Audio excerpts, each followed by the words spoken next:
Doctor Arjun Das Khatri YouTube channel में आपका स्वागत है। आज मैं आपको अपनी पुस्तक भगवती गाथा का परिचय करवाऊंगा।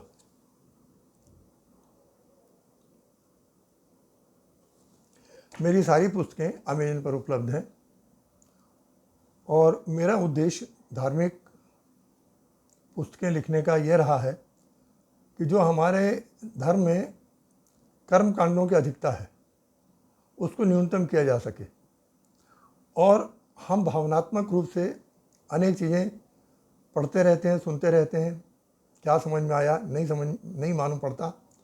मैंने उसको आधुनिक संदर्भ में जहाँ तक संभव है करने का प्रयास किया है और मेरे सामने वो लोग भी हैं जो सुबह निकलते हैं नौकरी के लिए, अप डाउन करते हैं, मेट्रो से जाएं या अन्य प्रकार से ऑफिस के लिए जाएं और फिर उनके पास समय कितना बचता है।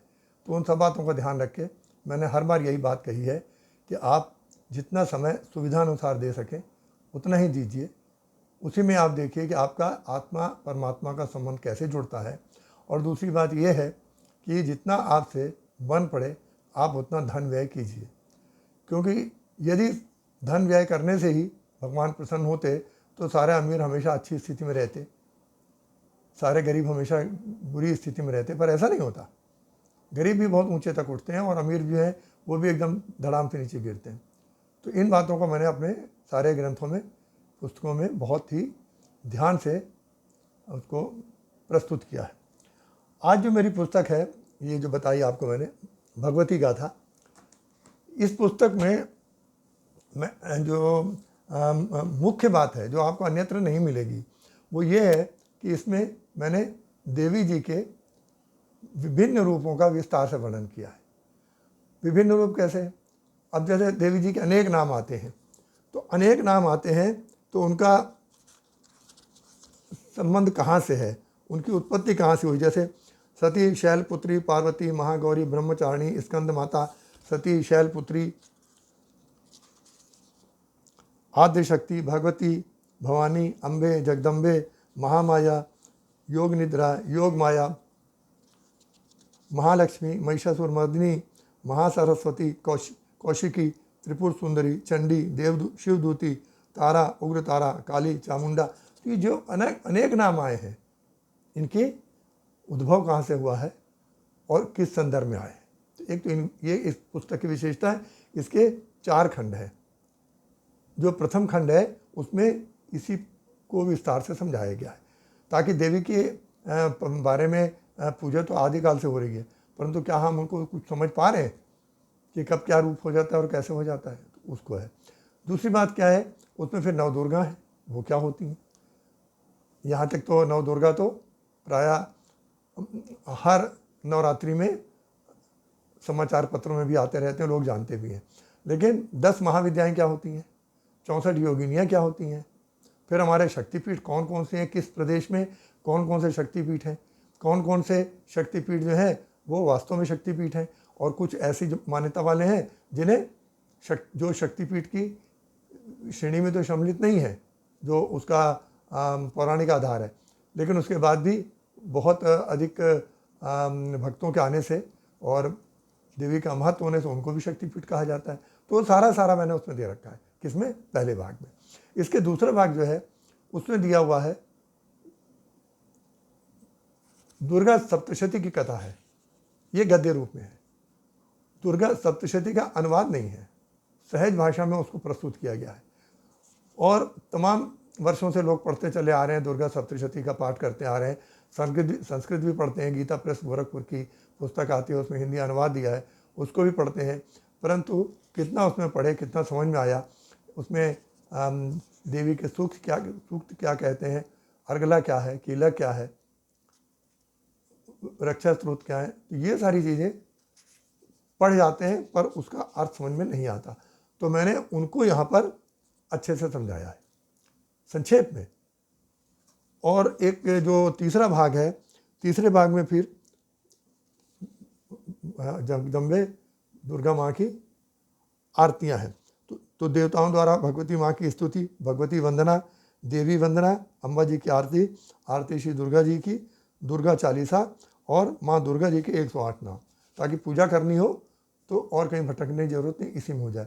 और चौथे खंड में पूजा की पूरी पद्धति दी हुई है, विधि दी हुई है। तो पूजा की सामान्य विधि दी हुई है, उसके अनुसार आप किसी भी देवी देवता की पूजा कर सकते हैं। वो चाहे दुर्गा पूजा का समय हो, चाहे गणेश पूजा का समय हो, चाहे वो आपका दिवाली पूजन का समय हो, आप कोई भी अवसर हो, किसी भी देवी देवता की पूजा करना है तो उसको आप कर सकते हैं। और उसमें जो खास बात है वो ये है कि पूजा आराम से की जा सके, सहजता से। तो शुरू में मैंने समझा तो दिया है, लेकिन समझने के बाद में पुस्तक पढ़ के आप एक एक पेज पलट पलट के तो पूजा नहीं कर सकते। तो ये देखिए चार्ट रूप में प्रस्तुत कर दिया है। चार्ट दिख रहा है, 1 पेज है और ये 2 पेज है। तो इसमें जो है हमने चार्ट बना दिए, सारणी बना दी है कि आपको क्या बोलना है और क्या चढ़ाना है। तो सारे जितने 16 पदों में पूजा कही गई है वो सारे पद इसके अंतर्गत आ गए। तो आप इनकी फ़ोटो कॉपी करके अलग से रख सकते हैं और उसको वो करवा लीजिए, मढ़वा लीजिए। तो उसको बाद जो है जब चाहे आप तब पूजा कर सकते हैं, क्योंकि कागज़ रहेगा तो पानी पड़ने का उसमें डर रहता है। तो ये जो है इसमें अलग से दिया कि ताकि अब प्रश्न आता है कि संस्कृत, तो संस्कृत हर एक उच्चारण नहीं कर सकते, गलत उच्चारण करेंगे तो अर्थ का अनर्थ होता है। और ये बात समझ लीजिए कि जो देवी हैं, देवता हैं, भगवान हैं, सारी भाषाएं समझते हैं। ऐसा नहीं है कि संस्कृत बोलेंगे तभी समझेंगे। तो इसलिए हिंदी में लिखा है सारा कुछ, ताकि आप समझते जाएं कि आप वास्तव में क्या कर रहे हैं, उसका अभिप्राय क्या है और शुद्ध रूप से हो। तो इस पुस्तक के बारे में ज़्यादा बताने के लिए इसलिए आवश्यक नहीं है, क्योंकि मेरे इसी वीडियो चैनल पर इसमें दुर्गा जी के विभिन्न रूप 4 खंडों में है। फिर दुर्गा सप्तशती का पूरा पाठ दिया हुआ है और उसके कई खंड हैं। तो उसको आप जब समय मिले आप श्रवण कर सकते हैं और उसका आनंद ले सकते हैं।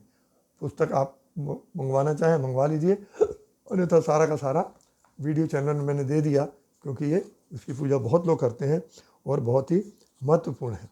एक इसमें जो खास बात आती है वो आती है अर्गला स्तोत्र की। तो अर्गला स्तोत्र में जो सामान्य एक 25 श्लोक है अर्गला स्तोत्र के अंदर, तो 25 श्लोकों में जो 23 है, 3 से लेकर अंतिम तक, तो उसमें एक जो दूसरी लाइन है वो बार बार आई है, 23 बार आई है। तो दूसरी लाइन जो है वो है रूपम देहि जयम देहि यशो देहि दिशो जयी का भावार्थ। तो ये अलग से मैंने समझा दिया है कि रूपम देहि का क्या मतलब। ये नहीं कि मुझे सुंदर ही बनाओ, ऐसा नहीं है। तो जैसे आप माँ हमें स्वस्थ और सुंदर रूप दीजिए, पहली बात हो गई।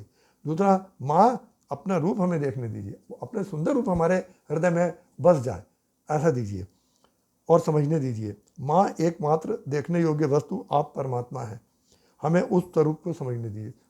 तो जो रूपम देही है उसका ये मतलब है।